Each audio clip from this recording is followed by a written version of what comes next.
All right, what is going on, everybody? Welcome back to another day of SaberSim's DFS Office Hours. It is Thursday, January 27th of 2022, and we have a special guest here joining us today. I announced it in the channel earlier, but we've got Max back with us today. Been a little while since the start of the NBA season when Max and I were doing some of these streams together, but first off, Max is hot off a $250,000 win in NBA DFS a couple weeks ago. Is that right? Yep, that's correct. All right. Well, congratulations. Yeah, it's awesome. That is a huge hit.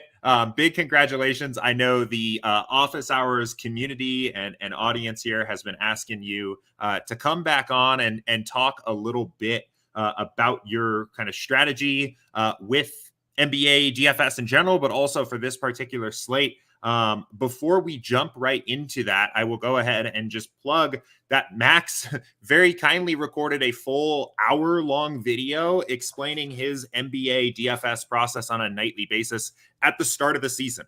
That video is up on our YouTube channel. We talk about it all the time here on the stream. I think it's a great resource if you are interested to see what Max is kind of doing on a nightly basis or what the general process looks like. I highly recommend going and watching that video if you haven't seen it already. But I wanted to have Max come on and answer any questions that you guys have, talk a little bit more about this particular win, maybe anything that has changed over the course of the season for him in his process, or how he specifically is approaching single entry, because this was a single entry here. So just excited to have Max come on and talk to us here a little bit. So before we go ahead, I'll kick it over in a second. Before we jump in, I know we have a bunch of normal office hours-y kind of questions that we will get to on today's stream. But while we've got Max here, if you guys have any questions for Max about his NBA process, go ahead and get them into chat now. Get them into the Office Hours channel in Slack, and we'll go ahead and get into things. But I guess, Max, I will just kick it over to you. Again, congratulations on the win, but anything specific that you want to kind of talk about here that is unique to the way you were approaching this slate, or how things have changed for you this season, or just kind of the steps that led up to taking this contest down? Yeah, so I think I'm going to share my screen right now and just show the lineup. And okay, so I think that's something that's unique to so players who are playing higher stakes like I am, is that a lot of times, wait, I'm sorry, Max, I'll interrupt you real quick. So I see we don't have your screen up yet. It looks like the screen share is there it is. Yep. Okay. Yeah. Sorry about that. So what I was going to say is essentially, like, I have sort of two things that I'm doing. I'm trying to make a lot of lineups. Like, I'm sometimes at least putting like 50 or 100 or 150 entries into that like main fadeaway on DraftKings or the clutch shot on FanDuel or whatever, right?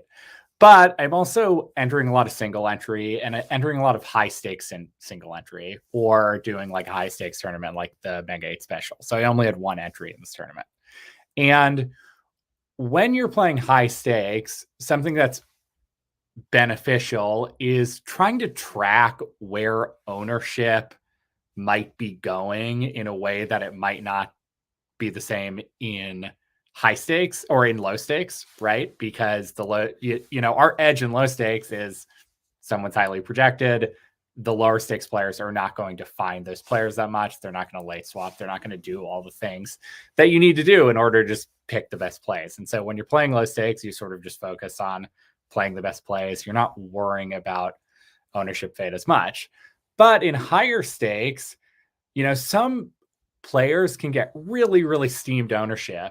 And if you can predict that pretty well, then you can end up making some really, really good fades. So the key sort of players that I was looking to fade in this slate were Rudy Gobert. So this is not actually my entry. I just want to show everyone what this thing is. Rudy Gobert and DeAnthony Melton. So Rudy Gobert, there was a lot of injuries that night, right? And so he was basically one of the only regular starters who was still playing.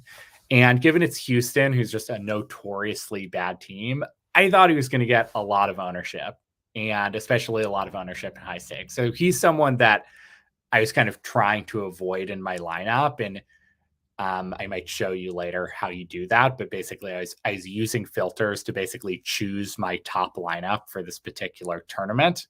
and the higher stakes single entry tournaments that I was entered into. And so I was trying to avoid him. And I was sort of doing something where I was trying to wait on this Memphis news because Memphis had some injuries as well. And it was unclear whether they were going to start D'Anthony Melton or this guy, Joel Konkar, I think is how you pronounce his name. And they ended up announcing Konkar. And because of that, I really wanted to avoid Melton because now he has some downside and there's a lot of people who are just not going to swap him out and they already had him in. If he was starting, he probably would have got 80% ownership in this tournament or more. And so Melton ended up coming at 60% ownership. Gobert actually was lower than I expected. He had 44%. But because I avoided him, I ended up getting Nikola Jokic in my lineup and he got really low ownership. And so it obviously was the key to this lineup really winning really big.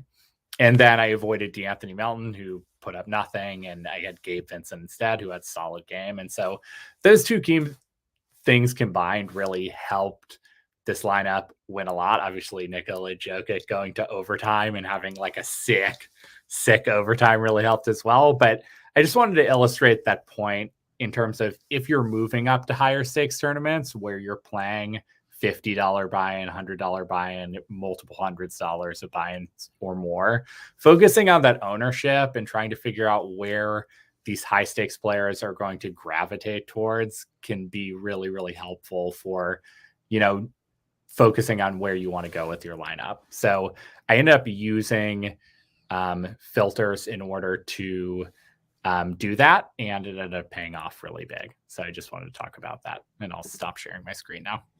Yeah, cool. It clearly did pay off pretty big for you. I think it's all a pretty cool idea, especially with one of the things that I don't think we've talked about a ton here in some of our other content is that difference between stakes.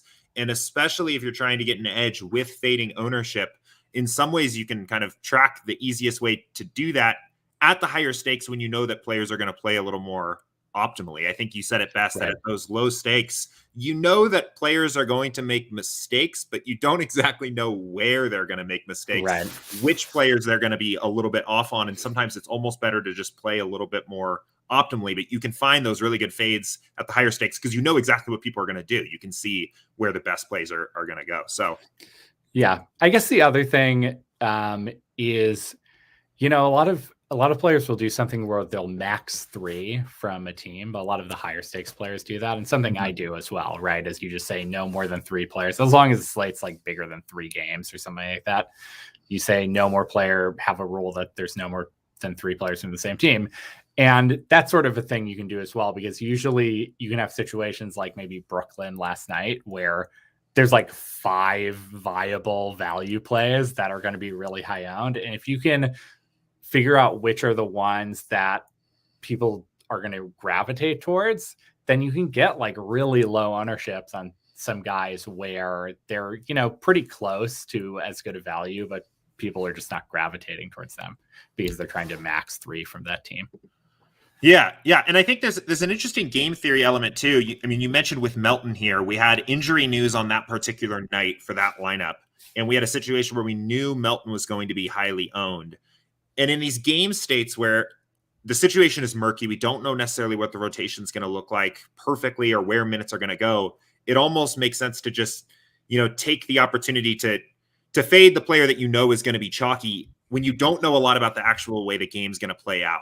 Almost with these Nets last night, right? If you have 5 guys who are all going to be very high values, it almost makes sense to maybe take a shot on the guys that you think are just going to be a little less owned, because nobody knows entirely what this rotation is going to look like, but we have a sense who's going to be owned. Right.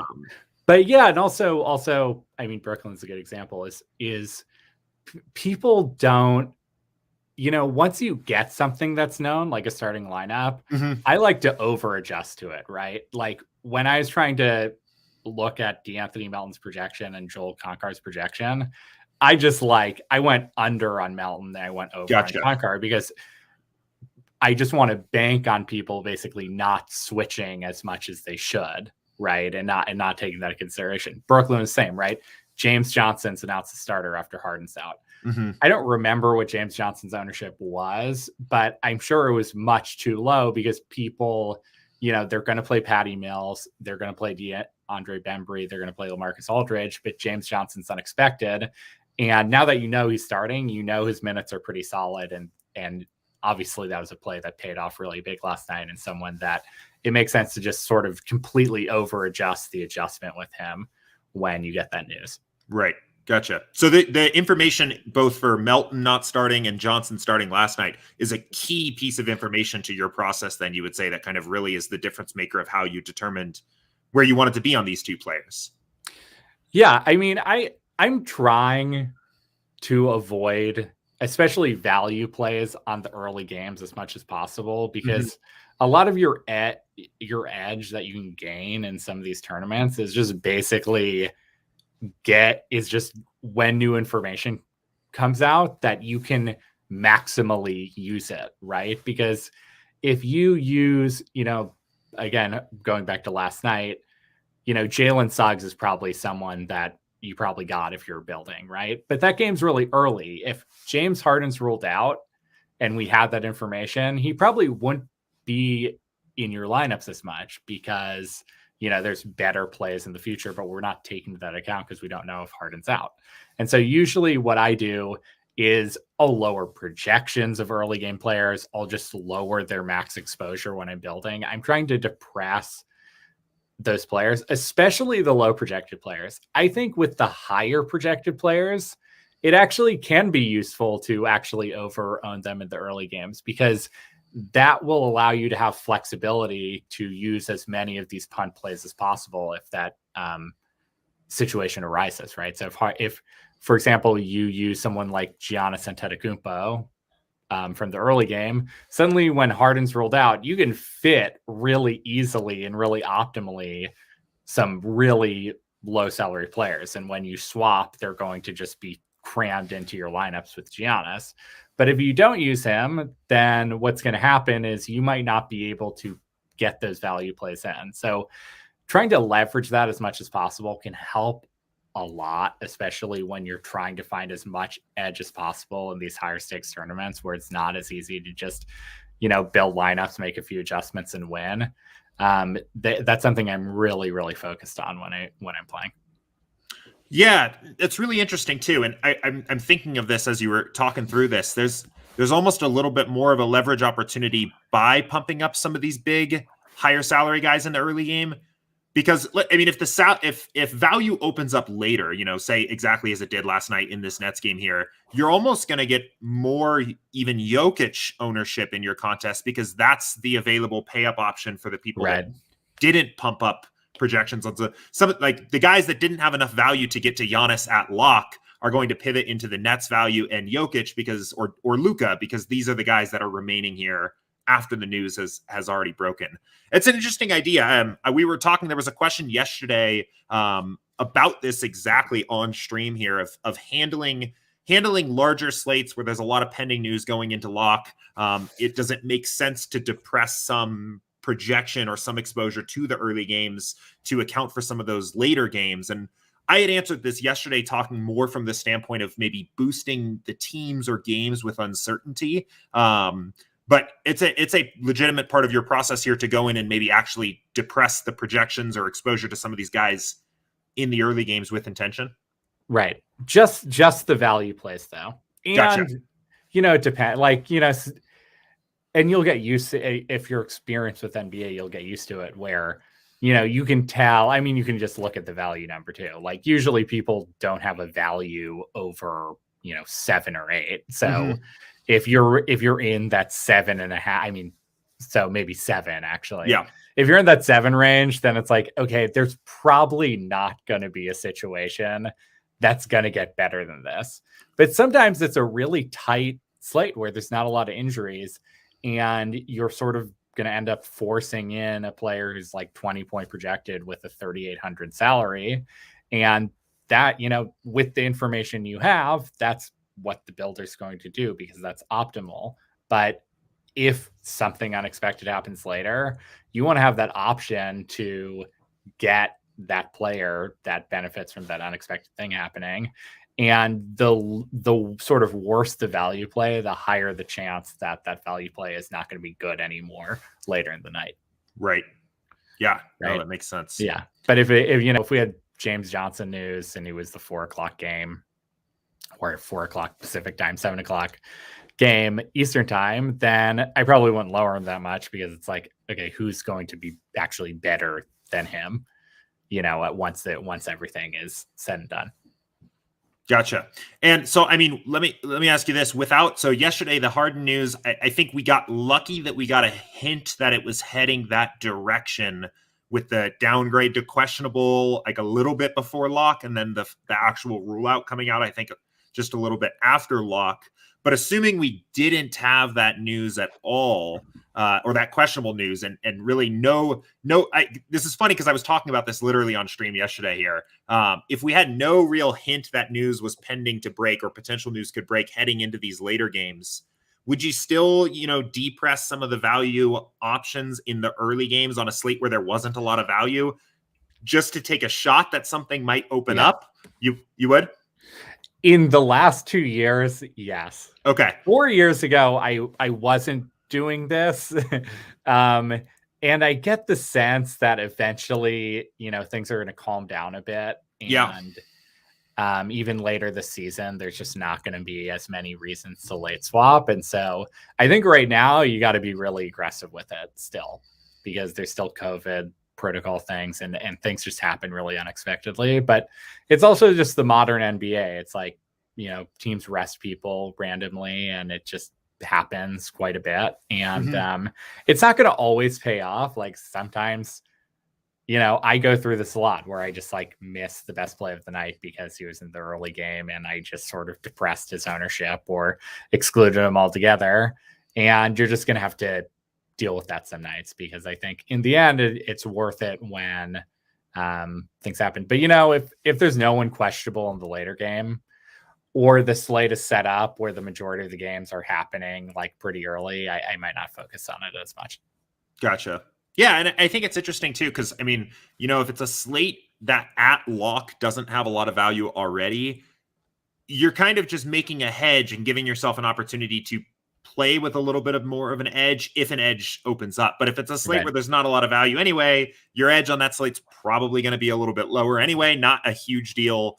I think even before, when I recorded this stream yesterday, it was the middle of the afternoon, and I think the best overall value play on the slate at the time was Terrence Mann, who was just projected for like 6x salary, not like a huge injury situation in that game, just a slightly underpriced player. And obviously the slate ended up opening up with a ton of value later on, and especially after lock. But at the time of the recording of the video, there wasn't a lot of value. So in that particular case, maybe that's a situation where you fade a player that's perceived to be the best value on the slate, isn't really objectively a very good value play, and just hope that you get exactly the kind of news that you got out of it here. Right. I mean, we're trying to angle for first. So anything, like if you do it and it doesn't work out, you're sort of like, it's like, okay, well, that was a situation where you had to battle the entire field to win. But if you do it and it does work out, a lot of times the field might use a player who now it has made their lineup dead. And so you're kind of like shrinking the amount of people you actually have to beat to win the tournament. And so those can be really high edge situations. And so it can be worth it, even if it only works, 1 out of 4 times. Right. So you had mentioned for the single entry contest, or not a single entry contest, but for the single bullet you played in the 888, the one that took it down here, you made pretty heavy use of the filters to kind of narrow down that lineup to dial in. I wanted to kind of demo that. Do you want to just maybe kind of walk me through while I've got the screen share up here of kind of like what that looks like? Yeah, exactly. So why don't we just go to a build? Okay. Or let's just do some of the builds you made yesterday. Why I don't. Or you do a new one. Let's do a new one. These were for office hours. They were in the middle of the day. They've probably got old projections here. So, and let's do it the right way here. What kind of size field were we looking at here? Like, or actually, let me turn this around to you. Like, is there any situation, maybe even because of a difference in stakes, that you're doing something different with your sliders, or generally still kind of rocking with what the defaults say for that contest? Yeah. So I actually will usually pump up sim variance a little bit and lower ownership fade a little bit, because a lot of times I'm so in tune with ownership that I'll usually like project people differently based on their ownership. And so I don't really want to double count that by using the ownership fade slider, especially if I'm going to late swap later. And so I'll use build settings like this and, make a pool of 500. It doesn't matter how many lineups I choose at the moment because I'm just going to be choosing one. Mm-hmm. But so basically what's happening is I'm doing a build for like the main tournament. Mm-hmm. I do that build, tune my exposures, do everything else, swap that in to the entry editor, right?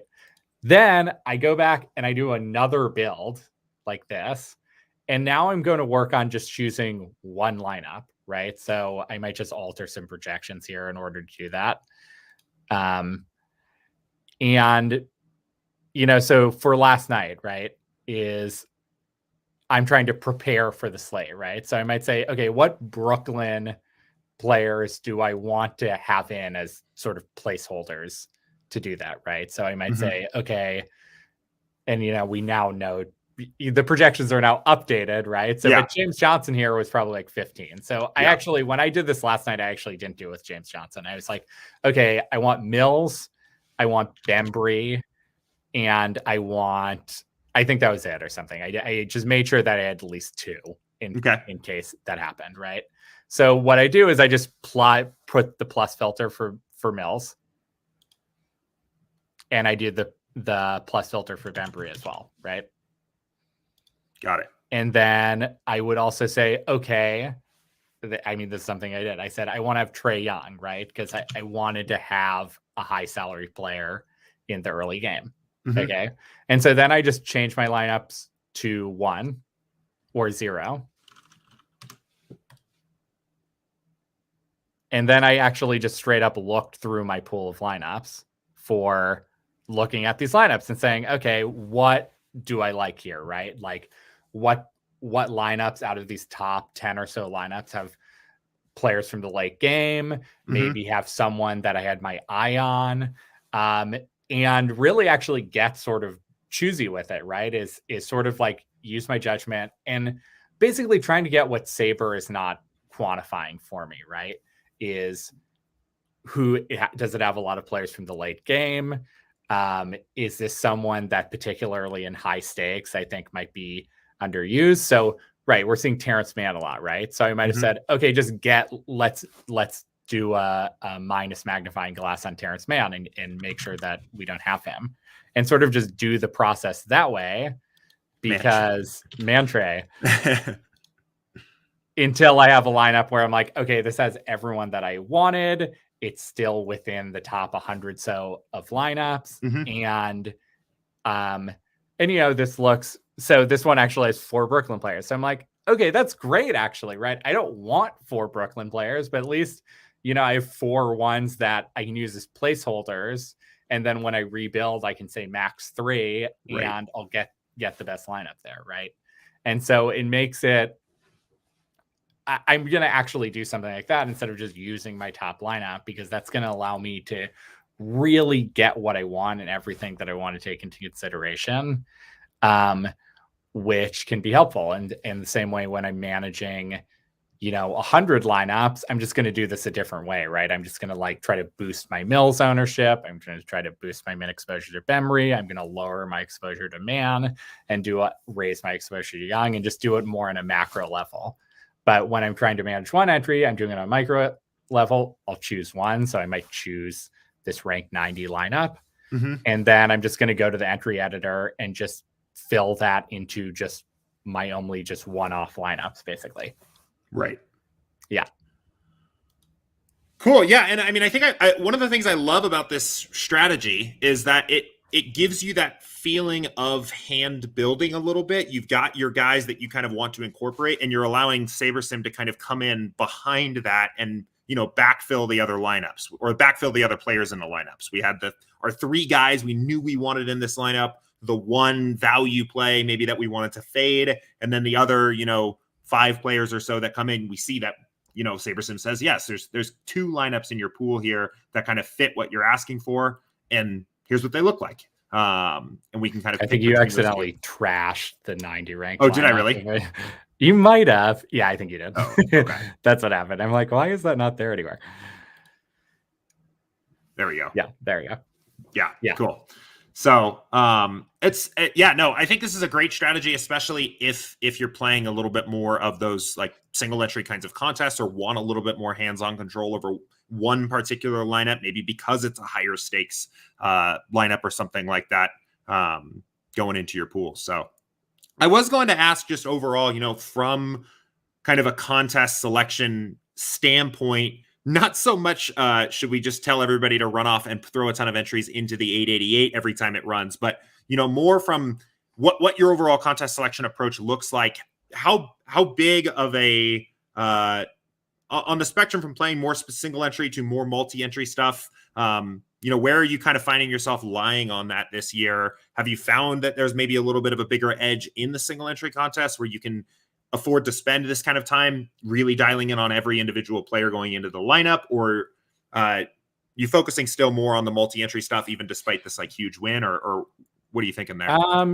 I would say probably something like half my money goes to multi-entry, and depending on the day, right? Because sometimes it depends on if there's a really big tournament, or if there's overlay. Like for example, I usually don't play anything above 1,000, but there's overlay in the 1,500 last night, so I entered that.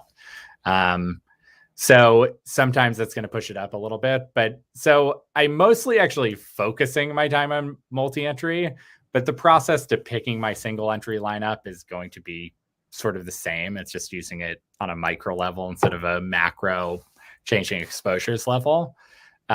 So it's probably about half and half from a money standpoint. But yeah, I'm focused a lot on looking at around the industry of who's being touted, and I have a lot of experience. So I can sort of, there's something that's sort of intuitive of what people are going to gravitate towards. Usually it's like, there's like a connection where there's like injury impact and youth and something like that, where you're just like, oh yeah, this person is going to be really popular in the higher stakes.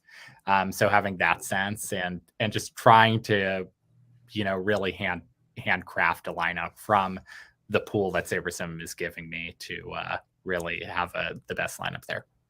Gotcha. Yeah, no, it makes sense. And when it comes time to late swap this lineup, just for example, is that something that you are kind of allowing to get grouped in with your other lineups when you just run the late swapper, or do you want this level of hands-on control throughout the slate on just high stakes single entry? Usually actually as the night goes on and I'm late swapping, I'm going to make it focused more on projections as it goes on. So usually my highest projected lineup eventually will be the top lineup, but that's perfect for me, right? Because the reason I'm doing all this stuff is just to set up for the late swap later. So once we get to that point, I just want the highest projected lineup that I have, right?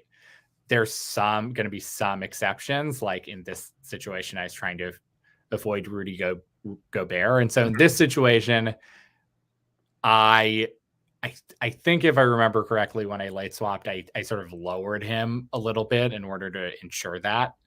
But he ended up just not being in the top lineup. So that made sense. Or maybe I was swapping after this. I don't totally remember. But it was something like, because I used Onyeka Okongwu, I actually couldn't really fit him in. And so sometimes if it really needs it, I might go to the actual DraftKings app and just look at the lineup and make sure, okay, this is what I was going for, right? And if it's not, then maybe I'll make some manual adjustments, but I usually don't do that. Got it.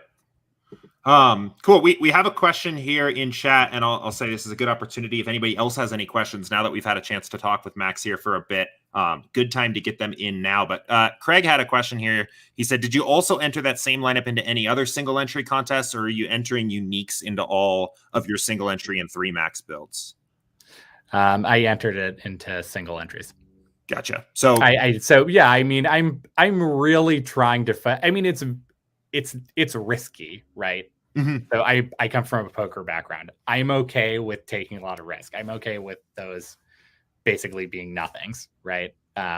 and having half my buy-ins just go to crap because I put it all in one lineup. Especially if you're playing lower stakes, you can afford, or if I don't have a particular angle, I might just do unique and have it separate like that. But if you're playing lower stakes, you can really just get away with going with unique because you're just banking on your projections and your process and the SaberSim process being good. And I think that works. But when I'm playing high stakes, like I'm okay with taking on a lot of risk if it means that my edge is going to increase because I'm using the very best lineup for my judgment in this top contest. So I am just enter them all into the single entries. There were some of them that did pretty well, but none of them as big a win as that, obviously. Right. So yeah, no, I mean, the other side of the coin is if you did do this uniquely and say you were playing 5 different contests and you just kind of threw them all in randomly, this highest scoring lineup could have been in, the $27 or something like that. Right. And then it's not even anything special. While you're spreading out your variance a little bit in terms of you're getting more shots on goal, more lineups in play that particular night, you are kind of increasing the variance of what contest is this lineup going to end up in, which is, I think, kind of a risk versus variance decision that you have to decide depending on what stakes you're playing at. I mean, if I'm playing a set of single entries anywhere from $5 to $40, maybe it makes sense to just kind of play those uniquely, as you were saying, and just let the chips fall where they may. But when you've got a single bullet in the 888, I don't think I would be comfortable either letting it fall that much up to chance where the one lineup that went into that contest ended up. Yeah. Although if I don't have a particular angle, I actually think filling with unique can be kind of cool because sometimes the best players are the ones that you are not that attached to, but are still good, right? Because sometimes I'll fill with unique and then I'll check some of my single entry lineups and I'll have like a 3% owned guy that I didn't think. I was thinking, oh, I mean, he wasn't totally on my radar, but yeah, sure, he's a good play, and obviously SaberSim, the simulations are pointing to that, and then he'll do pretty well. I'll be like, oh, well, that's good. I filled with unique, but it just depends how much you want to really, what's the word I'm looking for? Just curate the top lineup, or if you kind of just want to trust the process, lower your variance, which some people are not okay with that variance. That's totally fine. I've been a professional gambler for a very long time. I'm totally okay with it. But if you're not, really just filling with unique, it's totally fine. And I will do that sometimes. Awesome. Cool. Dante said, Max, one of my favorite poker players. Yeah. Poker fan in chat. Thank you, Dante. Cool. I don't see any other questions here for Max in chat in either in office hours in Slack or YouTube here. So I think it was a awesome opportunity here to come and pick your brain a little bit here, especially after this big win. You are welcome to stay on with me here for the rest of the stream if you would like and answer some questions. But I think this is kind of a good transition point here where we'll go ahead and bounce into normal office hours. I'm going to take the opportunity and get out of here. But thank you for having me on. This is really fun. Yeah, it was awesome. Thanks for coming on. Thanks everybody for watching, asking questions here. We'll let Max get on with his day and we'll jump into the rest of the stream. See ya. All right, cool. Well, I hope you guys all enjoyed that. Always great having Max on, and really everybody that is a part of the SaberSim community here. Always nice to have, fresh faces, fresh voices on the stream, especially those coming off a $250,000 bank in NBA DFS. So again, another big congratulations to Max. And I think, one of the coolest things about that conversation we just had here is that, I don't think anything, especially if you're a frequent watcher to office hours, none of that should have taken anybody, I think, by complete surprise, which I think was great, right? We talked a little bit about, using these filters to kind of dial in and hand build and hand pick a lineup. We're talking about late swap flexibility and just the massive importance, the massive edge that late swap provides us. Some of these ideas, some of these concepts that Max was talking about here, we were just talking about yesterday on stream. I think Max was able to present a little bit of a different perspective on some of these things, which was pretty cool. If you watched yesterday, there were a couple things that he does a little bit differently than I do in terms of dealing with late swap flexibility, in terms of creating late swap flexibility in your lineups. I thought a really cool concept that Max was talking about there was intentionally getting additional exposure to some of the more pay-up options in the early game, like maybe LaMelo Ball, like Giannis last night, because when value opens up in the later games as the slate goes on, even for the people that are late swapping, they can't go back in time and swap into Giannis, right? If Giannis was difficult to fit into builds at lock when there was no value, but easier to fit into builds at 6 o'clock when there is value, well, people can't go back and get the Giannis then at that point. So bumping up those projections, I think, and kind of counting on a way to make the rest of the lineup work open up later, I think is pretty cool. The other side of that too is that because you're committing more salary into one position, right? You are leaving more lineup positions open later, right? The biggest issue we have, one of the hardest things we have with late swap flexibility in general in NBA DFS is not salary, it's positional, right? Value plays that open up as a result of late swap opportunities and late breaking news inherently are easy to fit in on a point per dollar basis. They give you a big bang for their buck in terms of raw point per dollar per salary, but they are expensive in the terms of roster construction and lineup construction, right? If you're building a lineup that does have 4 nets or 3 nets, those are 3 players that you have are taking up in your lineup position. So when you build a lineup that's saying, I'm using 12,000, 11,800 of my salary to put Giannis in one spot earlier in the night, right? That actually opens up and creates space for the value plays that maybe tend to open up later on. So anyway, just thought that was a really cool concept. Obviously, everything that we were kind of talking about there was interesting here. I will say, while I now have it up here, I didn't have my screen share up when I was introducing the show here today, but on our YouTube channel, right at the start of the season, Max came on and recorded his process live of how he was tackling, one of these first few slates of the season. I think this was back in November, first couple weeks. So an hour and 5 minutes and 30 seconds of Max actually building his real lineups that he was using to play DraftKings and FanDuel NBA DFS that night. So if you're interested in kind of a deeper dive of how things start to kind of come together for Max in his process, definitely recommend going back and watching this video, because I think it's just a huge resource there. So. But anyway, let's get into office hours here. Let's get into open Q&A. We have quite a few questions here in the queue now. A lot of questions have come in overnight, a lot of questions in Slack. So we'll just start hammering these out here. My goal is going to be to try to get to all of these here today. Might be a little bit tight on time. We're going to do the best we can to get to everything here. But let's go ahead and get this started with... good question here. This is from Trampus here in Slack. And let's get this going. Or in support. I'm sorry, this came in through support. And a good one. I think this is kind of a common question here. He said, my next question is, what can I do to gain an advantage over other SaberSim users if they're all doing what they should be doing, choosing the right contest, trusting the sims, projections, late swapping, etc. I feel comfortable with using the SaberSim lineup builder, but feel that I have no advantage over anyone else using it. So definitely a question we get often here. How do I differentiate myself? How do I get a little bit different from other people using the same tools? And I think there's a couple things to note here. I think the most simple answer to this question, and I don't even want to say simple because I feel like that negates the value that's actually being provided here. But because of the way that SaberSim works with its individual simulations, you are actually very unlikely, I think, to duplicate other SaberSim users on typical main slate contests. I think showdowns, sometimes smaller slates, can be a little bit of a different beast here. But on average, even if the projections and the model and the ownership are taking users in a particular similar angle on a slate, I think the actual raw chance of being duplicated because of our sim variant slider is actually pretty low.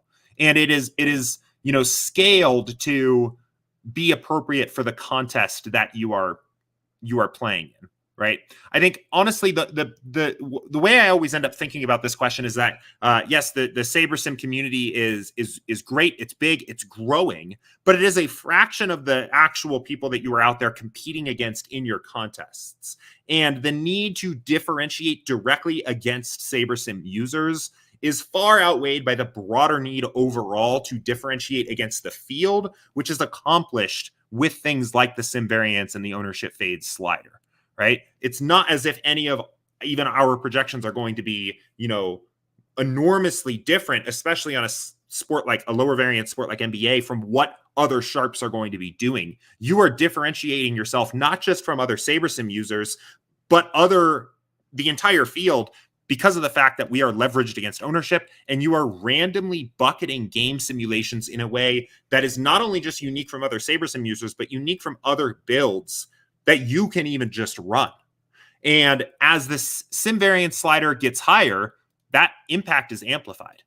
So I would say one way at a very basic level of making sure that you are differentiating from other SaberSim users, maybe if you are playing a contest where you feel like the risk is higher of just being duplicated, would be to toggle up that sim variance slider just a bit and play with a little bit more kind of raw diversity in your builds. Let a little bit more variance of the range of outcomes of the players in the games that are selected kind of leak into your process and differentiate you a little bit there. I think that's a very good basic way to get there, but I don't think in general you need to be much more concerned about differentiating from other SaberSim users than you need to be from differentiating against the field in general, just because those two buckets, the actual amount of, players in your contest that are going to be other SaberSim users is relatively small, right? Compared to what's actually out there in the contest. So I think the last note I would make on this here before we move on is that we definitely set forth a kind of, an initial set of recommendations of best practices of how we recommend using the product, especially for beginners, right? And I know we definitely give the sense of don't change too much in step one. We put a lot of work into the models, and then don't change too much in step two. We spend a lot of time backtesting the sliders, and we've set them in a good spot. And then we'll say, don't change too much in step three. The best place if you want to make big changes is back in step one, right? Just quality control, just kind of fine tune things. And those are true, and I think those are really representative, for somebody that's maybe just getting familiar with the SaberSim process. But as you go and as you move along, especially for sports that you feel, that you have kind of more of an edge in, or feel like you have a better sense of how to kind of do research to get an idea of what the angle on that slate is, you can absolutely start adjusting things, making your process your own, and adding value to your particular process, right? And you'll see, especially for those of us, the guys that are on the SaberSim stream here and wearing the SaberSim shirts, when we bring everybody on, or even people from part of the community, Mr. Clean and Couch that we had on from the NHL stream a couple months ago, you'll see everybody kind of starts, I think, as they get more and more familiar with the tool, building out what is their own unique individual process. So yes, you may find that if you go in here, don't touch a single projection, don't touch a single ownership, leave the completely default sliders, right, for whatever contest you are playing, and take the exact lineups that come out of that, you may find that you are playing to a similar angle as other SaberSim users. I think you are still probably not at significant risk of duplicating SaberSim users, which actually has a much more negative effect on your EV, right? Having the same angle as somebody else overall, like I'm over on this set of players, I'm under on this set of players, is very different from an EV standpoint than actually being duplicated by those players, right? But anyway, what I was saying is that if you're going to go through, yes, you're going to go through and probably have a similar angle on the way you're tackling the slate strategically as other players doing the same thing. But that doesn't mean that's the only way to use SaberSim. And especially as you start getting familiar, I think making some subtle adjustments to projections, right? 10% bumps or drops on certain players that you want to get over or under the field on, right? We had just heard from Max, while I don't think step two is big value add component of the process. We just heard from Max that he makes little changes to his sliders because what he's doing is heavy adjustments for projections in step 1 to kind of account for ownership, right? That's going to be a differentiating factor. And then, of course, the actual exposures that you end up with in step 3, right? A way that I get a lot of value out of in my process, particularly on sports like baseball and football. Right. I like to kind of see, what does the builder think is viable for this particular slate, but I'm going to leave my own impact with exposures and end up ultimately getting a different set of lineups that, while in the same pool that other SaberSim users might have had, I ended up selecting for a different set of lineups because of the way that I chose to tackle the slate. So, really good question. One that comes up often. I hope that was helpful. Trampus, will get you a recording to this stream. And if you have any follow-up questions, happy to talk a little bit more about this. I think this is something that at some point, pretty much anybody using any DFS tool out there probably thinks about is like, wait, am I just doing the same thing everybody else using this tool is? And I do think out of the box, there is no tool that differentiates you from other users using the tool than SaberSim because of our sim variance, right? This would be an enormously different conversation if this was just a traditional optimizer. So, but really good question there. And let's go ahead on that note and move us along here. And we'll start jumping into some of these questions that are in the Office Hours channel in Slack. I'm going to have to hit these kind of quickly here. I'm realizing today now because we got a lot of questions to get to. So I'm going to hit this one first. This will be a nice quick one to keep us rolling here. And this was from CJ 351. Hey, Jordan, does the SaberSim, I said, hey, really loud. Does a simulator run different simulations for the same game for different slates? Or the sims ran for each game once and then distributed? So the sims run for just the game, the basketball game, once. And those simulations are used for all of the different slates that they appear on. So it's not like you're going to get a different... Let's go ahead. Let's finally jump to actually today's games, our sad little NBA 2 gamer. Right? You're not going to get a different set or a completely different, set of simulations for the Minnesota and Golden State showdown than what is showing up on the main slate. Now, when you build your lineups, right, and you build your main slate lineups, it's actually very likely that you're going to get a different set of sims used to build those lineups than you did for your showdowns. But the pool, the actual entire set of thousands of sims we have for the game are the same set of sims for both slates. But good question. And then Andrew said, if you put a stack rule in a build pre-lock, do you have to re-add the rule every late swap you do? I noticed the rule was no longer there when late swapping. You shouldn't. You should not have to do that. The late swap tool, though, is there. So my gut is telling me here, like what I think might be going on is that if you upload a fresh entries file, the builder is going to lose track of where... Actually, I'm certain of this. So you shouldn't, provided that you just fill your lineups from your original build and then late swap throughout the night. But if at any point you upload a fresh entries file, it's likely that that stack was going to go away, and the settings when you pull them back up are probably going to just be the defaults. That is my best guess. It is also possible that there's a bug here because they should persist. You shouldn't have to reset rules every single time you're late swapping.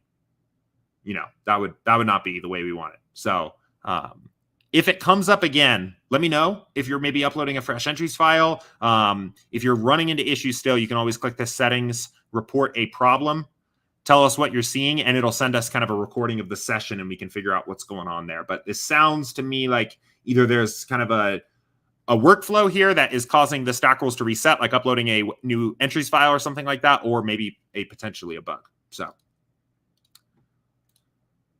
All right. Couple questions from JSJR here. First one about SaberScore. Question says, what is a good SaberScore to aim for when making your roster? So a simple answer, SaberScore in any given build.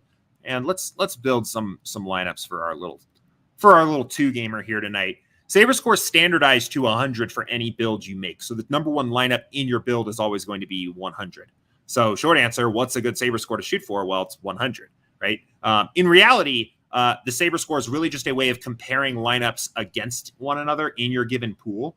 So it's mostly just a way of saying, if we think these 2 lineups are the 100, right? How much worse is this lineup? Well, in relative terms, right? It's a 98.8 lineup compared to the 100 at the top. Our entire pool of lineups, when you build lineups for a contest, we treat the entire pool of lineups as viable. So I would not necessarily say that, you can't play lineups below 90 SaberScore. You can't play lineups below 80 SaberScore or anything like that. It is just a difference in what we think the expected value of the lineup is.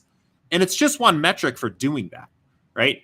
So like if you said, for example, let's just say, for example, that we want to fully fade Tobias Harris.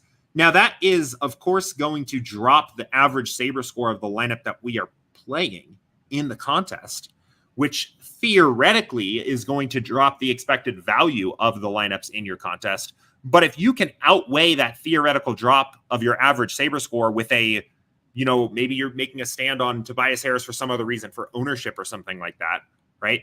If it is very likely that you can add more value than you theoretically lose by the drop in SaberScore. So all of this to say, I wouldn't overly sweat this, right? I think SaberScore is mostly a very good way of, once you have added value to every other step of the process, you can let SaberScore determine what lineups you end up actually playing, right? Like if we have this entire pool of 500 lineups and we need to end up with 20, and the only opinion we have is no Tobias Harris, well, we still need a way to figure out what are the actual 20 we're going to play out of 500. And at that point, I like letting that be up to SaberScore. But it is not something that I'm saying, is the end all be all and is dominating my process from the start, is trying to maximize SaberScore. I think it's a good tiebreaker at the end, after you've bumped or adjusted projections, after you've maybe made some build settings, right? Maybe you've adjusted exposures on step 3, then let SaberScores determine what is the best lineups out of your pool to rock with. So good question there. Last note on SaberScore, you never want to compare SaberScores from lineups from different builds. SaberScore always is a relative calculation. So saying that this lineup that is 99.5 is better than some other lineup from some other build that scored 95 on a SaberScore is meaningless. This number is only comparing this lineup to the other lineups in this build based on these sliders, and you can't use it as an absolute value to be compared to other lineups. So, and then another question from JSJR here. And he said, do your sliders reset on step 3 after you make roster changes if you change your sliders in step 2? Okay, so good question. They don't. So what I'm reading this question is, I might be wrong, is that this build was on 079, right? And I feel like what this question is asking is, can you change the way that your lineups are sorted in step 3 by then changing your sliders back on step 2? The answer is no. So this build is forever. These lineups were built on 079 and they will forever be graded based on the 079 sliders. If you want to change the sliders, you have to change them and then rebuild. And even if we were to do that, if we came back to this build, this build would still be on the original sliders used to build it. So good question. I don't think I've answered that one before. Okay. John asks a good question here. Common one, something we probably will be trying to add in the future. But he said, is there a way in SaberSim to create 3 sets of 50 lineups using different player pools and other criteria, then merge those together in either a DK or FanDuel 150? Looks like there's some more context here. The short answer is no. At the moment, you can't do that. You cannot take sets of lineups from different builds and combine them and put them all into the same contest in the entry editor. Toasted Taters responded to this question in Slack and gave some helpful instructions on how to do this in your CSV, which is the easiest way to go about doing this for now. This is something we've talked about adding in a future update to the entry editor, but at the moment, not an easy way to do it. So, all right, we are ripping. We are moving right along. Let's see. I was going to say, don't have my water here with me today, but that's okay. We'll keep it rolling here. And let's jump into this next question. So Phantom asked an interesting question about research builds in NHL. And I think I saw another question about this too. I don't remember who asked it, but said NBA being a 2-gamer tonight, was wondering about reviewing a research build process for NHL. I think that's a great idea. I don't know if I've actually ever tried to do this. I'm curious what we get out of this. So In theory, this is going to be well fit for NHL, a sport where variance is higher. Late swapping news, while it can happen, is not likely to come in and blow the whole slate up on us. And we should be able to theoretically get something out of this. So I don't know. Let's run one and see what we get. This might take a minute to run. I think the NHL builder can be a little bit slower just because it's processing a lot of information, a lot of players in the player pool. But maybe we'll give this a moment to run here. Yeah, we'll give this a moment to run here. I'll catch my breath if this takes too long. I do know the NHL builder can take a little bit of time to run. So we'll give this a second. We'll take a look at this. Let me see if I can rip off some shorter questions here first. Real quickly while this is building. Oh, you know what? No, we'll build it and we'll see.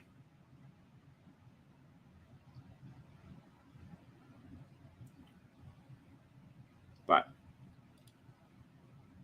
Dan says time for a quick water break. Yeah, you got it. I don't know where my water is. I don't have it.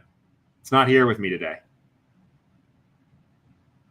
It's elsewhere. I don't know. Left it in the bedroom or something. But all right, well, that's okay. It was a breather. We've got our 1500 lineups. Let's talk about this. Let's see what this looks like.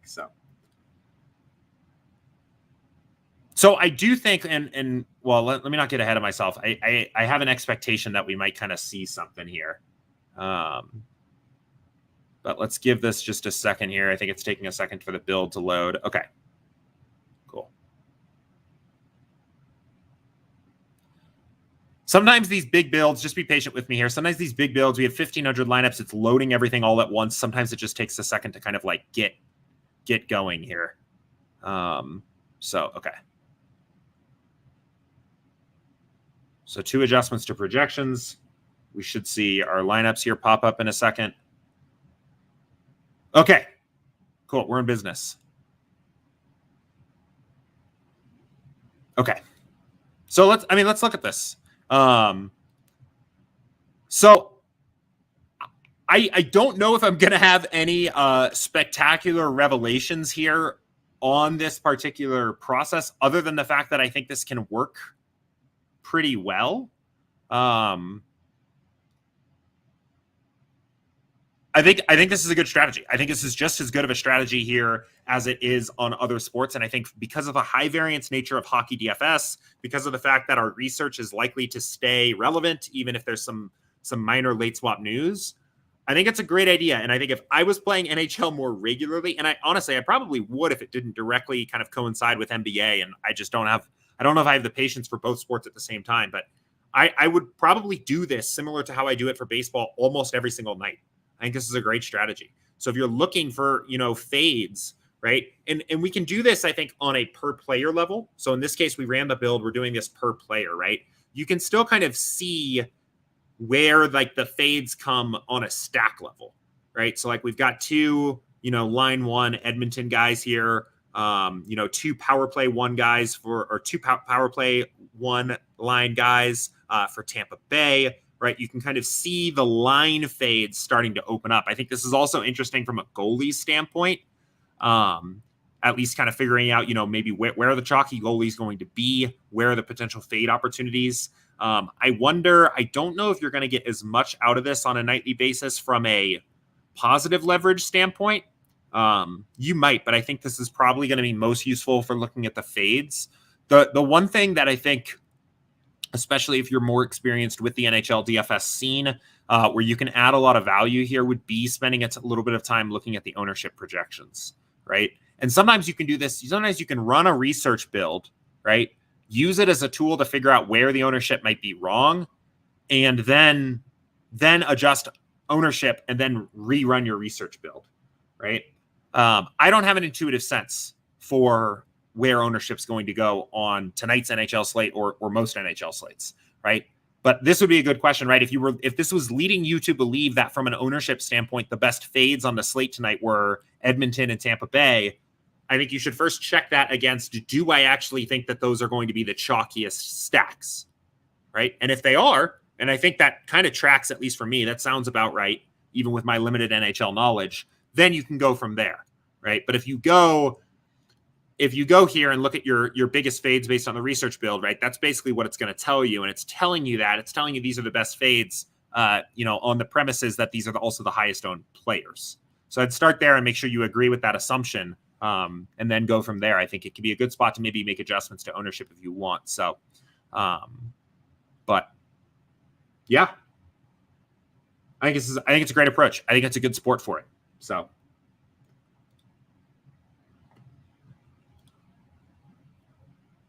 but good question. Let's keep it going. Okay. Bunch of questions from GEN. We'll get to all of them. And first one, he said, when is a player deemed overexposed versus ownership when it comes to the NBA build? For example, I ran my FanDuel build and Hassan Whiteside is 100% exposure versus his ownership 67.6. In the future, should I look for a lower owned like Jake Pirtle, which was grayed out but low ownership? It's up to you, and it depends a lot on the contest, right? In a larger field contest where you need to differentiate more, you need to fade the chalk more. You may be under or more even with the field on the chalkiest value center on the night. If you are playing a single entry or a 3-max or a smaller field tournament, you can be under 100% on all 4 or 5 of the chalkiest plays and just get different on a couple different plays in your lineup. So the biggest factors that are going to kind of control this, I guess we'll just jump back to the 2-game slate for tonight, right? The biggest factors that are going to control how much exposure you are getting to the chalkiest plays is going to be the ownership fade slider and the sim variance slider. The higher those two sliders are, the more you're going to see in general that you are probably fading the highest owned plays on the slate. So when you are just kind of, when you're just getting familiar with SaberSim and thinking about your exposures and your risk tolerance, I think this leverage column can be really useful, because what the leverage column will do is it will characterize not just your raw exposure to a particular player, but how much over the field you are on that particular player relative to the field. So like we can see, and this is an interesting example here, right? If we were just looking at what percentage of our lineups have, what players do we have the most exposure to in our pool of 20, it tells you a little bit of a different story than sorting by leverage, right? We can actually see now looking at this that Danny Green's actually our 3rd biggest stand on the entire slate, right? And now you might ask yourself, how much exposure do I need to feel comfortable? Should Danny Green be my 3rd biggest stand on the entire slate? Right? That seems a little high to me, just personally. I might take this down and say maybe just give me 20%. Right? So the answer to this question is not there is a wrong or right answer for every player, or that you are always overexposed to a certain player if your leverage is this. It doesn't really work that way. The biggest controls over how exposed you will be to the highest owned players in the pool are the ownership fade and the sim variance slider, which we are going to set to what we think is appropriate for your contest as a default.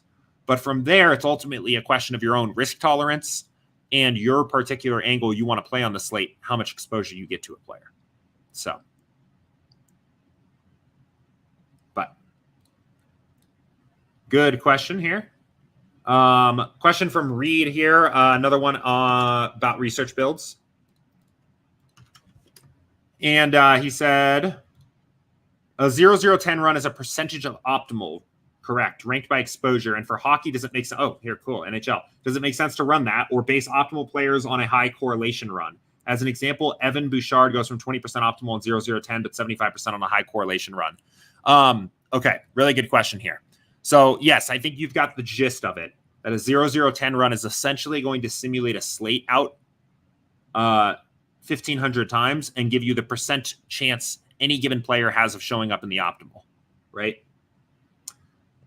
It does make a ton of sense to do this for hockey, I think, because hockey is a high variance sport where it makes sense to, again, there's a big assumption when you're running a research build, the assumption being the player's percent chance of showing up in the optimal lineup is about the same as their percent chance of showing up in the winning lineup in your contest.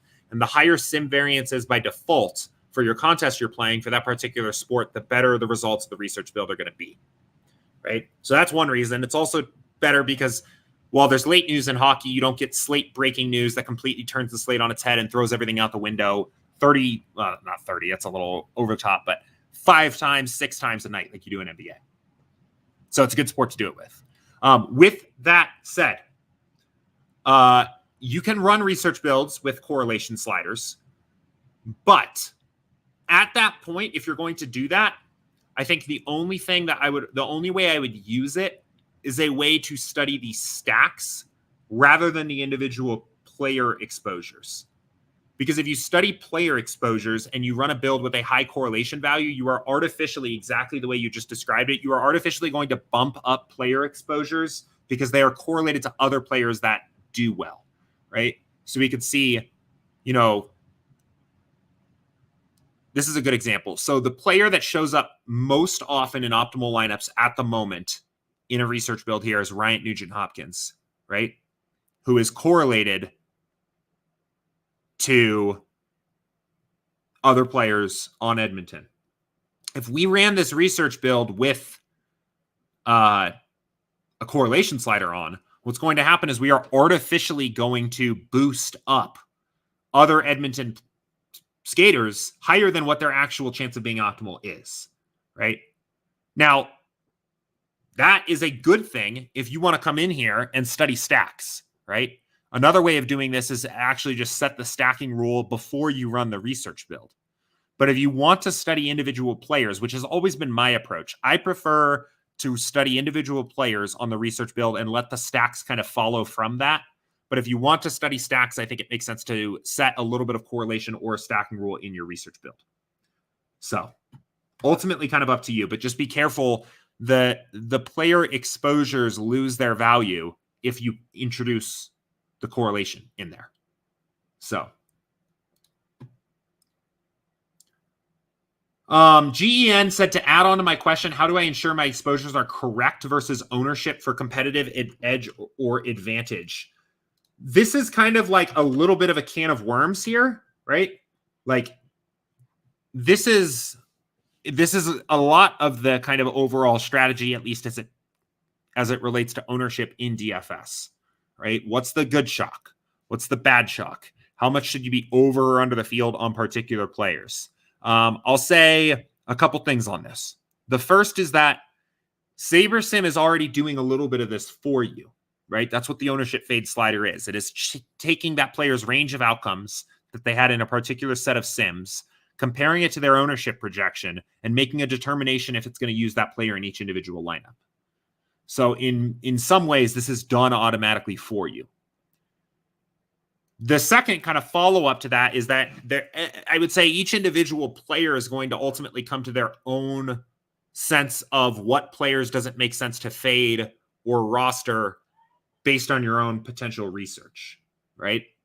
I do a research build, at least, and maybe not so much in NBA, but in NFL, baseball, I like to do a research build as another way to kind of compare ownership to percent chance to be optimal and maybe find some additional fades or some leverage plays. That's my strategy.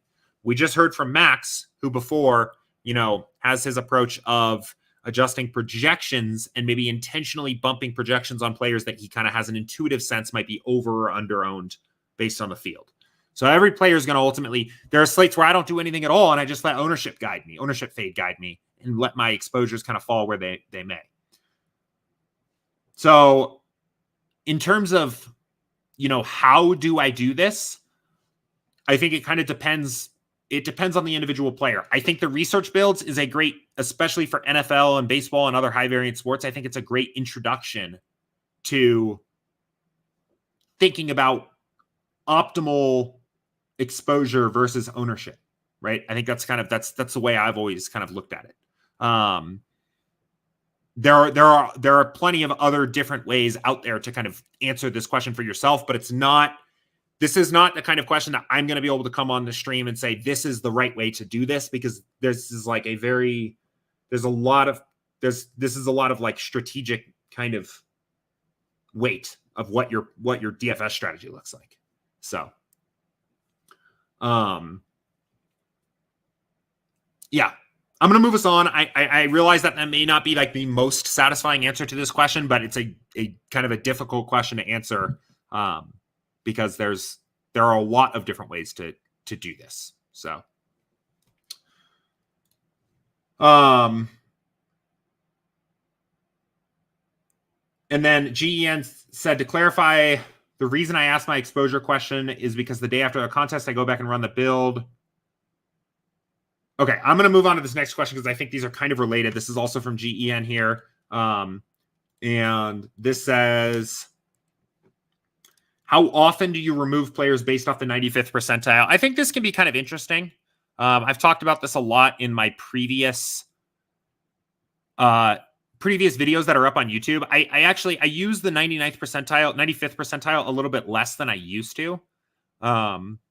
What I used to like to do here, or at least what I would do, especially for NFL, is kind of get an idea of what's the raw scoring output of certain players in the field, and kind of chopping off my player pool at a raw 95th percentile ceiling outcome that I thought wouldn't fit for the slate that night. Or like a player that didn't stand to have enough raw scoring potential to be in the winning lineup. And I actually think this is kind of interesting on a 2-game slate, because rather than trimming the player pool, this is a slate where I would actually widen the player pool. On a 2-game slate, especially a large field, I think a player like some of these lower salary guys with a raw upside of 21, 22, even 99th percentile of 27 or so points can actually be viable. So this is actually a situation that tonight I would probably be dropping. I would probably use my 95th percentile as a tool to do this, but then drop my filter to like 12 points instead. Because I want to allow some of these guys that are going to be really low owned, that don't have a ton of raw upside, but on a 2-game slate have enough raw upside for me to include in the lineup. I want them to be in the build. So I would use them in this particular case. I do kind of the reverse for larger slates. I'll actually look at the 95th percentile and ask, what do I feel like I need out of my lowest projected player in the pool, right? Do I need 30 raw points of upside to kind of be successful on the slate that night? I might use 95th percentile as a way to kind of see, who's the last, what is the last player projected for a 95th percentile of 30 points? What is that player's average projection? And then adjust my player filter to make that the minimum. And a lot of times for like a 10 or 11 game slate, like we had the last couple nights, this will actually come up to like 20, sometimes 21, sometimes like 18 or 19. And I'll adjust it there as a way of kind of forcing the builder to just roster players with more upside that befits the slate. So good question though.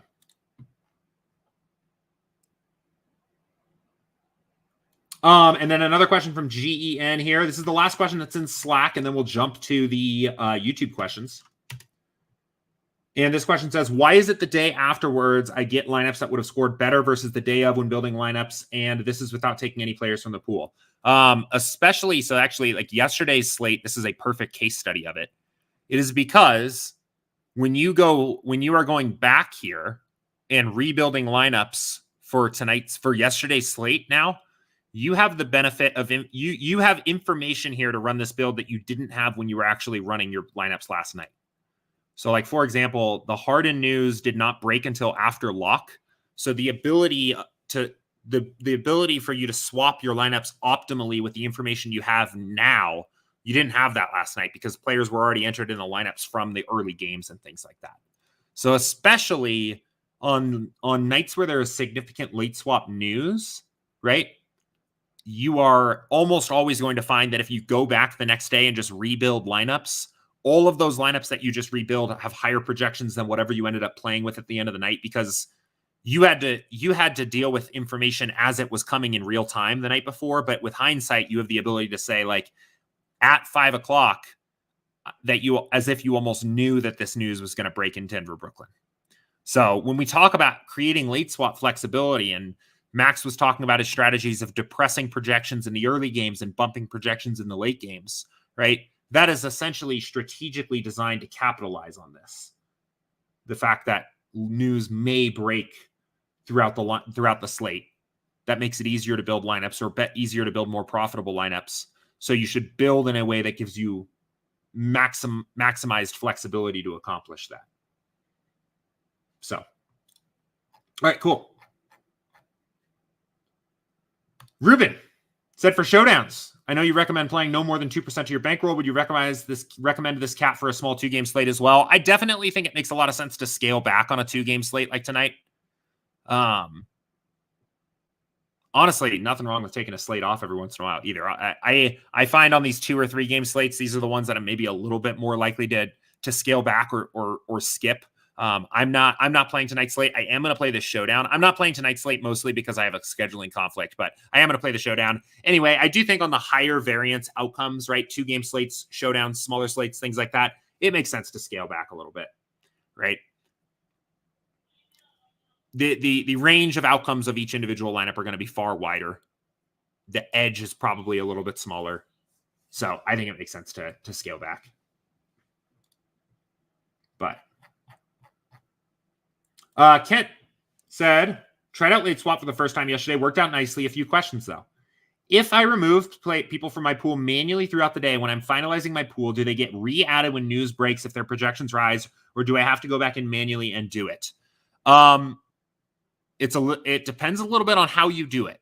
So if I go in here and remove Steph Curry from my pool, he will never come back on his own, no matter how high this projection gets. If every other player on the Golden State Warriors gets ruled out and Steph Curry is going to play the Timberwolves by himself and his projection is 110 points, he still won't come back into the pool on his own when you late swap. You have to add him back in. However, let's say that we have, let's look at this. So, let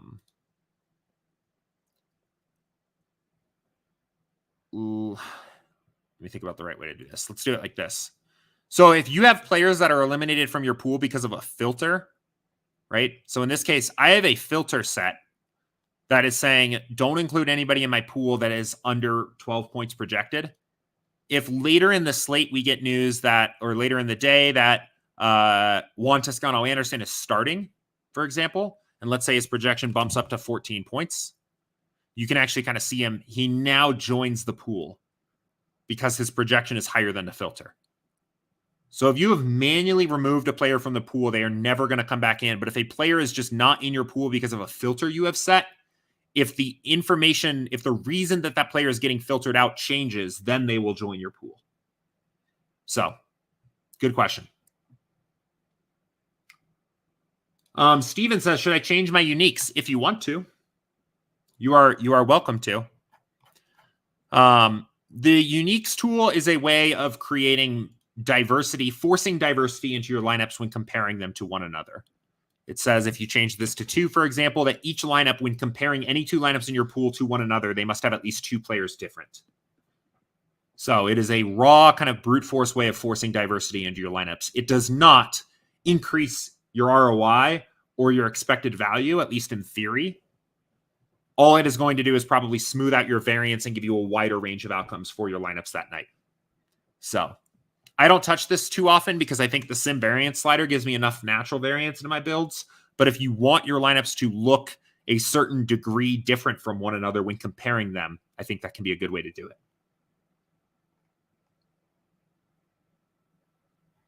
Jonathan said, right now I can backtest SaberSim by running it on slates from previous days and see how many points it scored. I love that. In the future, do you think it'd be possible to see how much money each of the rosters would have earned too? For example, you can select a specific contest on a specific platform and see exactly how much money each roster would have earned. Currently, I have to compare each of the scores by searching up. Each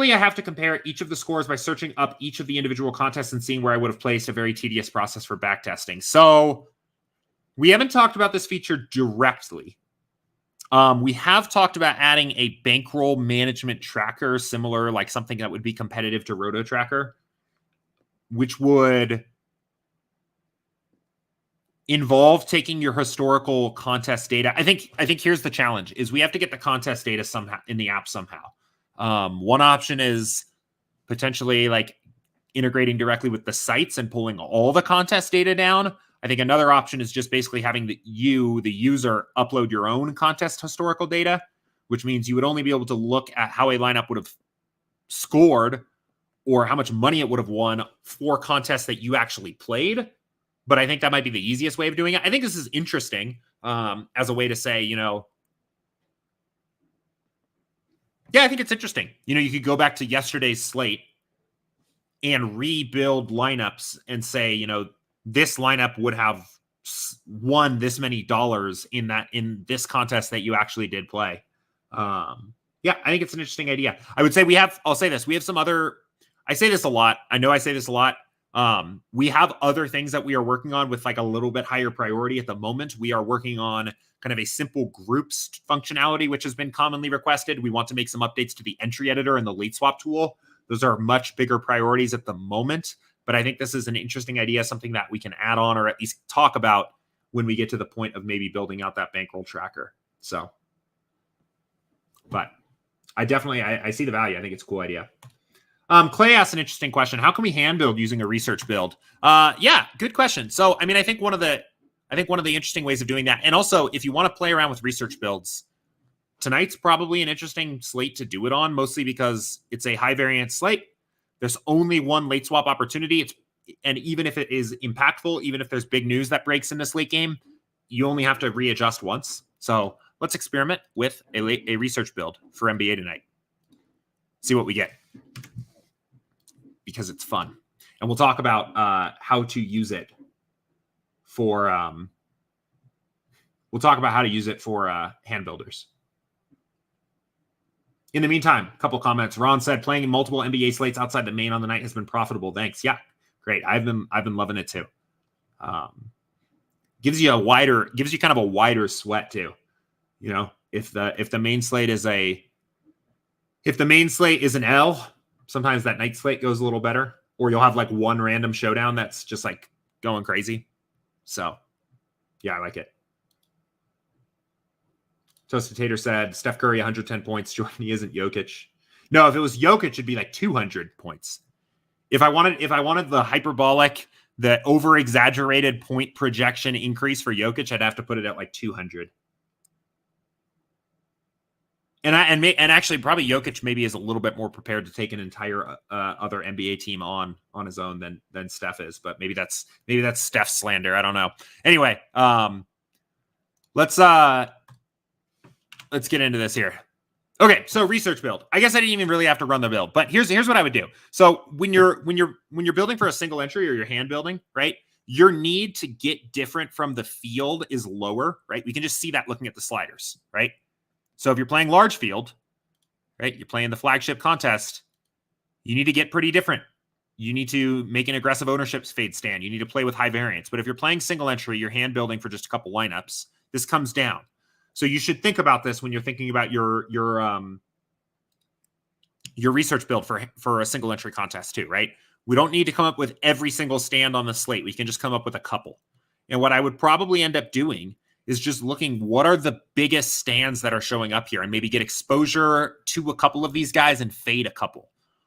So, right off the bat, I think let's look at the negative leverage. So we have a couple fades of some value plays, right? This is very common on 2-game slates where the guy that just so happens to be the best projected value play or some of the best projected value plays almost always end up being negative leverage plays because the field is going to overown these guys.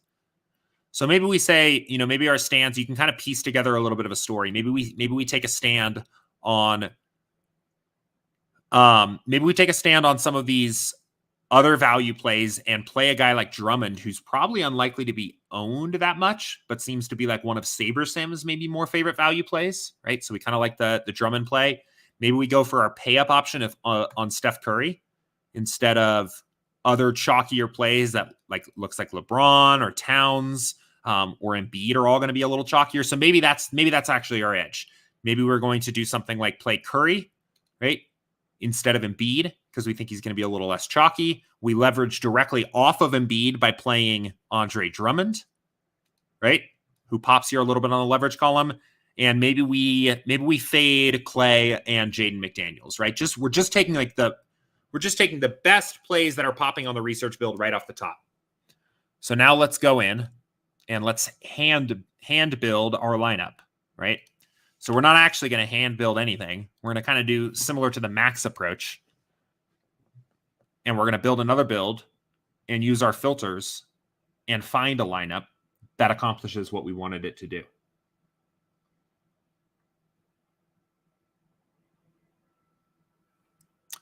Okay, so what did we want to do? We wanted to play Curry. We wanted to play Drummond. And we wanted to fade Embiid. And we wanted to fade... Oh, we didn't want to fade Embiid. That wasn't like a necessary fade. It was Clay and Jalen McDaniels. So we'll fade Clay and McDaniels. Cool. So, I mean, this is just going to walk us straight into a lineup that we could just take. But another approach would be to come into our pool here and add a little bit more value and start playing around in here, right? And maybe maybe there's a lineup that maybe looks from a particular ownership standpoint that looks like one we maybe want to roster that comes in a little bit lower owned. Maybe there's a play that projects a little bit better. Maybe we end up doing a little bit more research and there's another play in there that we want to incorporate. You know, this is an interesting lineup that was 228% cumulative ownership, right? Maybe a little bit more of an aggressive stance on the slate. So maybe we like that one, right? But this is how I would use this. So,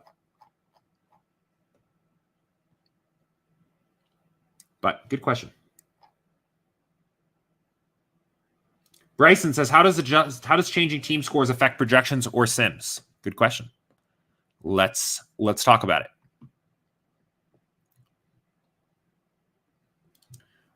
Okay. So, Timberwolves have been playing good ball, and they're going to keep this game a little closer, right? That's my take.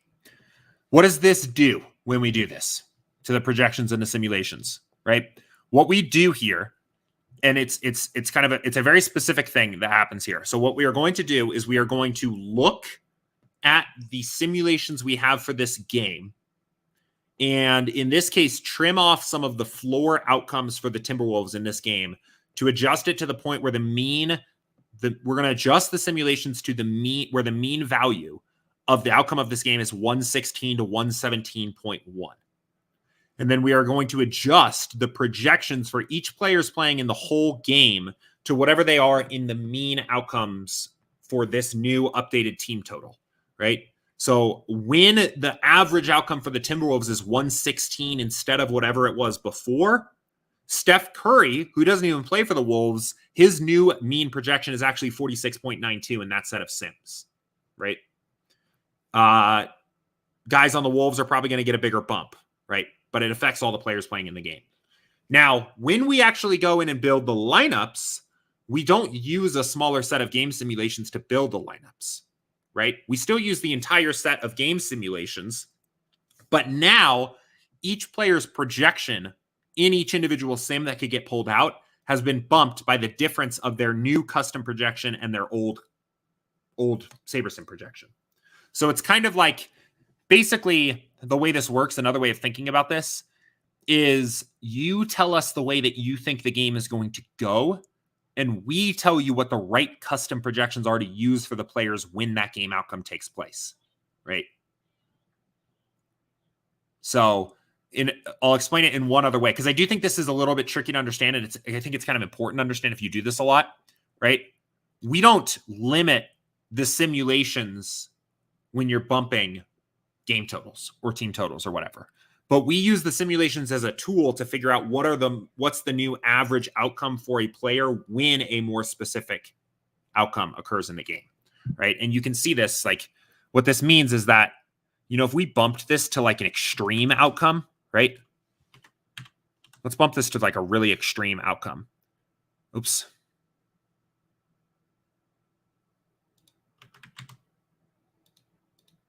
So we're talking like this is an extreme case. There aren't very many sims where the final score of this game is 132 to 134. But that's okay, right?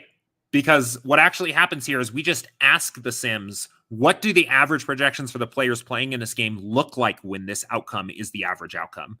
We update the projections to match that here, but then we get to use the full set of simulations for the players playing in the game when when we build the lineups, they are just now shifted to that new outcome.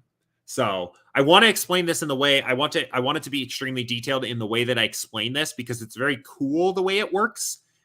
And it does not degrade the quality of your build beyond the accuracy of your prediction, right? If you made this kind of bump and you were directionally wrong and this game actually went under the implied total, you're going to have a bad DFS night. I'm almost certain of it.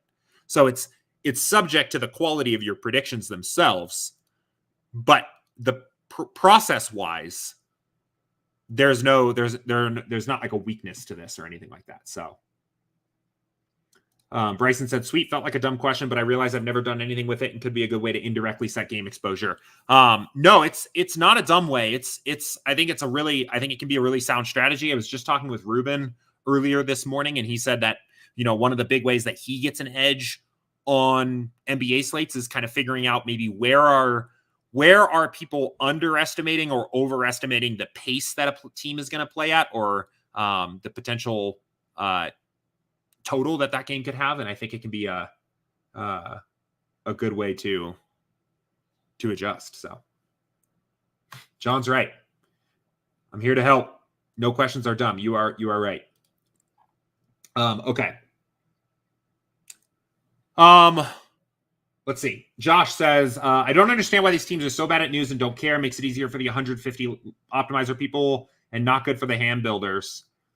Yeah, that's probably true. That's probably true. I mean, having the tool, having the ability to late swap, like, I don't know if it's so much hand builders. I guess I would say SaberSim is going to give you a huge edge at keeping up with all this news and reacting to all this news, whether you're playing one lineup or 150.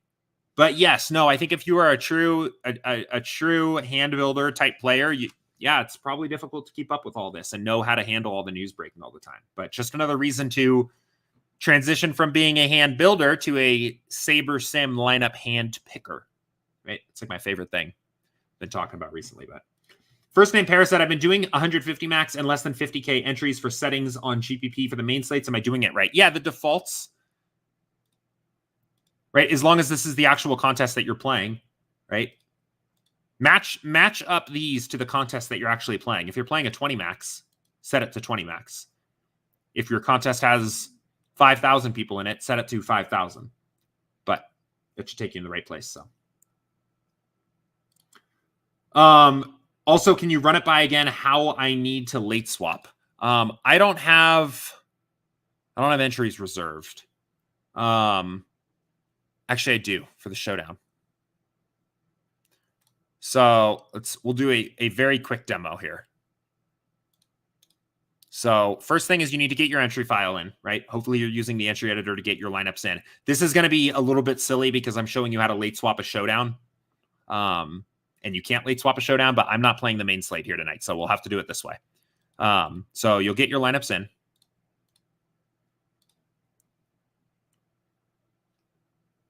And it should work as just kind of the way to demo it. So.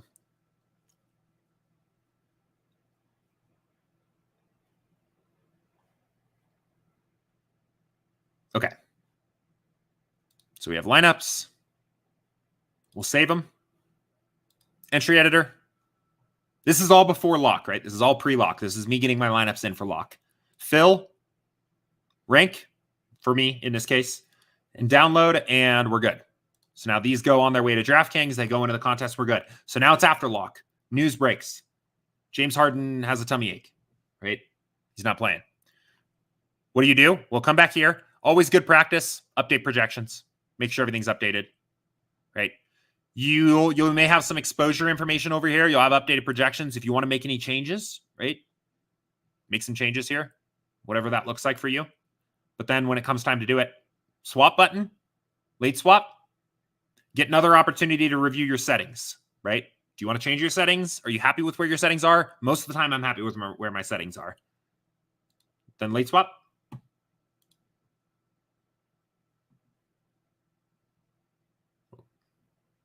And now we have our new entries.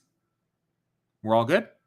This download new entries is all you need to do here. You don't need to go back to the entry editor. This button will download a new entries file and you're done. So yeah, first name Paris says, okay, for instance, James Harden was ruled out last night in that example. Yeah, That's why I said that. So yeah, it will. All you need to worry about, assuming you didn't set any custom projections, right? I guess if you set custom projections, you should go back here and make sure and click reset players, or reset the players playing in the game where the player got ruled out or something like that. But if you didn't set any custom projections, you can just come back here. Again, click this little update projections button. It'll like refresh everything. It'll make sure we have the latest news, and you can rebuild like that.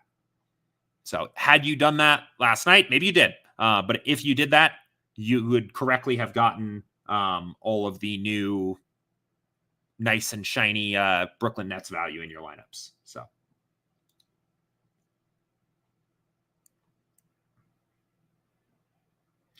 Steven said, is there a way to turn off the players versus defense in NFL? By default, it's on, and I try so many times to turn it off, and it won't. Could it be because of a small slate? Yeah, I've actually been a little bit surprised how often this question has come in recently. But for FanDuel, for 2-game slates, it is locked on because FanDuel requires you to use players from at least 3 teams when you're building lineups.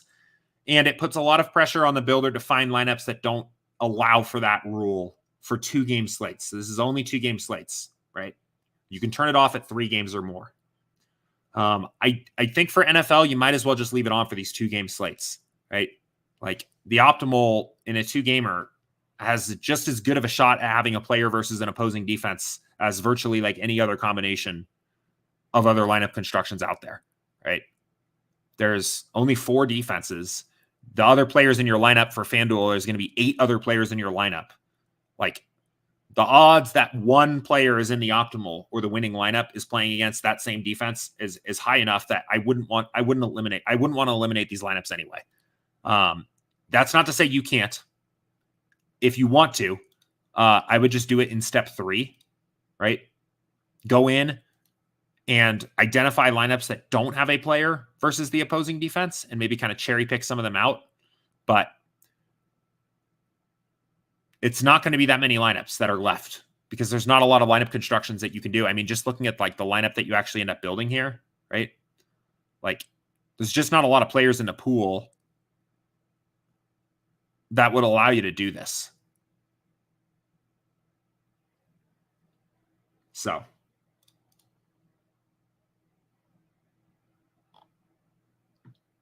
Kyle said, hello, any update on the new SaberSim betting product? I believe that it is our goal to, at the very least, expand it or launch it here in February. I don't have a lot of information on it, unfortunately. So expand it. It's in kind of like a beta. We're kind of testing it out right now with like a closed beta. So I think our intention is either to open that up or expand it a little bit more, or just launch it in February. But I don't know for sure where we stand there. Sorry. Toasted Tater said, will updates in the future include updates to ownership as the slate goes on? For NBA specifically, last night with Harden news, I think all Brook value showed up original Nets ownership. No, we're intentionally not doing this because it's very difficult to solve. The problem is once you start trying to predict ownership after a slate has locked, you have to know what, like, I guess you could do it in a creative way and assume that if you projected, let's go back to last night real quick. I'll show you kind of why this is hard. It's the same. It goes back to Gen's question, GEN's question from earlier of like, how come when I go back to yesterday, my lineups project better, right? Well, it's because you have information that you didn't have at lock now. So like, it is difficult to know. You can't, the way our ownership model works at the moment is it basically assumes like a rational player base.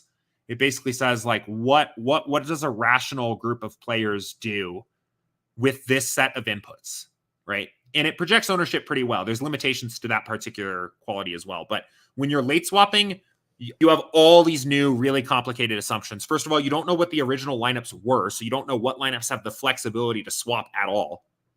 Second, you don't know how many people are even actually going to swap, right? You can't assume that you have a rational player base when you're projecting ownership, when you don't even know how many people are even going to press the swap button. Those are kind of the two big problems, is that without knowing the exact lineups that are in the contest, and without knowing at least roughly what percentage of players are even going to react to new information, it's almost impossible to swap to ownership after lock. On the practical side, a couple things, right? I think it makes sense to do either a couple things. I think one, it makes sense to turn down your ownership fade slider when we have a slate like last night when you're late swapping, because you don't want to value ownership more at that point, right? If you know that ownership is at that point probably going to be a little less accurate because we have this uncertain situation with nets value, then turn down your ownership fade slider in your late swap build so you value that variable less. Alternatively, bump up ownership projections to what you think makes more sense. This is a problem. This is one of those problems with ownership where it is a very easy problem for a human to solve, or at least get close. It is a very difficult problem for a computer to solve, right? Like if you have a sense of where these ownership numbers are going to fall, make the adjustment yourself. And you, even if you're not exactly right? Even if you're just doing like this, right? I don't know like where these actually came in, but maybe you're just doing like something like this, right? And just saying like, you know what, forget it. All these guys are going to be kind of highly owned, right? That probably adds more value than nothing. But it's also difficult to know where these players are going to end up. And it's going to depend a ton on stakes too, right? The high stakes guys are going to swap. The low stakes guys aren't. So it gets tough. But so no, I mean, short answer, I would not expect this to be something that we end up doing, at least not in the near future, because we are very intentionally not doing it now. So first name Paris, the lineup rankings as well as the rank number one, the best lineup you all think will have a chance to win. The number one lineup that we build for you, sorted by SaberScore, is the lineup that we think theoretically has the highest expected value over the long term. So it's not necessarily, this is actually kind of this is a little bit of a technicality, but I think it's interesting. It is not necessarily the highest percent chance lineup in your pool to come in first place in your contest. But it is what we believe is the most profitable lineup you can enter into that particular contest if we were to able to play out this exact slate 10,000 times, roughly. But it's not necessarily the highest overall raw chance of coming in first. So, but we think it's the best lineup for that contest. Dan says, hey, Jordan, when are you all adding a sim for NFL Madden sims? I think I think that's the only sport that's currently in the DraftKings lobby that we have no plan whatsoever to add, is the NFL or the Madden sims. And I don't know if they still do the NBA 2K ones, but that I think every other sport that is offered on DraftKings is at least on our radar as something that we have eventually want to support besides those. Honestly, I think Madden would be a better product if they just used our simulations as the like core functionality. I haven't played Madden in a long time. It used to be an every year buy for me, and I was always a franchise mode guy. So like honestly, even like sometimes less interested even in playing the games, but I loved playing GM and doing the franchise mode thing. And the thing that ultimately broke it for me across even other sports too, is that like even the sims were just so bad. Like you can say what you want about the gameplay or the product, but the simulations just sucked. Like it was like, this isn't realistic at all in terms of like what we would, I don't know, actually expect to happen here. And the further away from the present you got, the worse it got. So, but yeah, I did. Dan says agreed. Yeah, I feel like I don't know why, but I feel like a lot of DFS players maybe kind of had a similar vibe of playing those like GM franchise builder type sim games. I'm an Operation Sports OG too. I don't know if anybody knows what that is, but they're still around. But Operation Sports was the spot for like simulation based sports gaming for a long time. So, Yeah. Anyway, I don't remember what I was saying, but those are fun. I haven't played any of those in a long time. So, but coach mode. That's what I was gonna say. I definitely got down with some coach mode for a while in NFL. I thought that was fun. Change the camera to the broadcast view, and then do call the plays, play coach mode. Let the CPUs go at it while you're kind of playing coach with the perfectly optimized CPU versus CPU sliders. That was my thing. But anyway, that's not what anybody's here to listen to. That's the last question we had. So maybe it is. Maybe I do have some time to rant about Madden a little bit, but all right. No, I think that was another fun stream here again today. Thank you to everybody that tuned in, contributed, asked questions, hung out with me and Max here for the last couple hours. Again, a big congratulations to Max. 250 big ones in the 888 NBA contest on DraftKings a couple weeks ago. So it was fun having him come on, talk a little bit about his process, add on to some of his concepts he talked about earlier in the season in his NBA process walkthrough video. So just awesome stuff there. We will be back here one more time this week for Friday, tomorrow, 2 p.m. Eastern. Should be at the normal start time. I know we started a little bit late today here, so thanks for your patience with us, but should be back to the normal start time tomorrow, 2 p.m. Eastern. In the meantime, good luck tonight. If you're playing little two-gamer on the NBA side. If you're dabbling in a little bit of hockey DFS, I think that's always kind of fun on the nights that are a little bit slower on the NBA side. Play a little hockey. But otherwise, good luck. See you tomorrow. Have fun. Take care. Bye, everyone.